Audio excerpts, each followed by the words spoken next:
കഴിഞ്ഞ ദിവസം നമ്മൾ ചെയ്ത ഒരു പോളിൽ അതിൽ പങ്കെടുത്ത ആൾക്കാരിൽ 70% ആൾക്കാർക്കും സ്ട്രെസ് ഉണ്ടെന്ന് പറയാനില്ല. സ്ട്രെസ് വളരെ കോമൺ ആയിട്ടുള്ള ഒരു സംഭവം നമുക്ക് എല്ലാവർക്കും ഉള്ളതാണ്. ജനറലായിട്ട് സ്ട്രെസ്സിനെ നേരിടാനുള്ള ഒരു 3 സ്റ്റെപ്പുകൾ ഞാനിന്ന് നിങ്ങളുമായിട്ട് ഡിസ്കസ് ചെയ്യാം. അതിൽ ഫസ്റ്റ് സ്റ്റെപ്പ് എന്ന് പറയുന്നത് ചേഞ്ച് ആണ്. ചേഞ്ച് എന്ന് പറഞ്ഞാൽ ഫസ്റ്റ് സ്റ്റെപ്പിൽ നമ്മൾ ചെയ്യേണ്ടത് സ്ട്രെസ് ഉണ്ടായതിൻ്റെ ഒരു സിറ്റുവേഷൻ ഉണ്ടാകും. സ്ട്രെസ് ഉണ്ടായതിന് പിന്നിൽ ഒരു സിറ്റുവേഷൻ അല്ലെങ്കിൽ അതിനൊരു കാരണമായിട്ടുള്ള ഒരു സിറ്റുവേഷൻ ഉണ്ടാവാം. ആ സിറ്റുവേഷനിൽ എന്തെങ്കിലും ചേഞ്ചസ് വരുത്താൻ നോക്കുക എന്നുള്ളതാണ് ഫസ്റ്റ് സ്റ്റെപ്പ് എന്ന് പറയുന്നത്. ഓക്കെ, അതാണ് ചേഞ്ച് എന്ന് പറയുന്നത്. ഇനി ആ സിറ്റുവേഷനിൽ ചേഞ്ചസ് ഒന്നും വരുത്താൻ പറ്റാത്ത ഒരു സിറ്റുവേഷനാണ് നമ്മളായിരിക്കുന്നതെങ്കിൽ നമ്മൾ രണ്ടാമത്തെ സ്റ്റെപ്പിലേക്ക് ഇറങ്ങണം. ആ സ്റ്റെപ്പാണ്, രണ്ടാമത്തെ സ്റ്റെപ്പിൻ്റെ പേരാണ് റിമൂവ്. ഓക്കെ, അന്നേരം ആ സിറ്റുവേഷനിൽ നിന്ന് നമ്മളെ തന്നെ റിമൂവ് ചെയ്യുക എന്നുള്ളതാണ് രണ്ടാമത്തെ സ്റ്റെപ്പ്.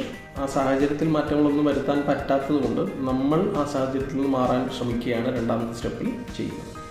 ഇനി മൂന്നാമത്, ഈ 2 സ്റ്റെപ്പ് നടക്കാത്ത സമയത്ത് നമ്മൾ മൂന്നാമത്തെ സ്റ്റെപ്പിലേക്ക് ഇറങ്ങും. അത് ഫൈനൽ സ്റ്റെപ്പാണ്. ആ സ്റ്റെപ്പിൻ്റെ പേര് ആക്സെപ്റ്റ് എന്നാണ്.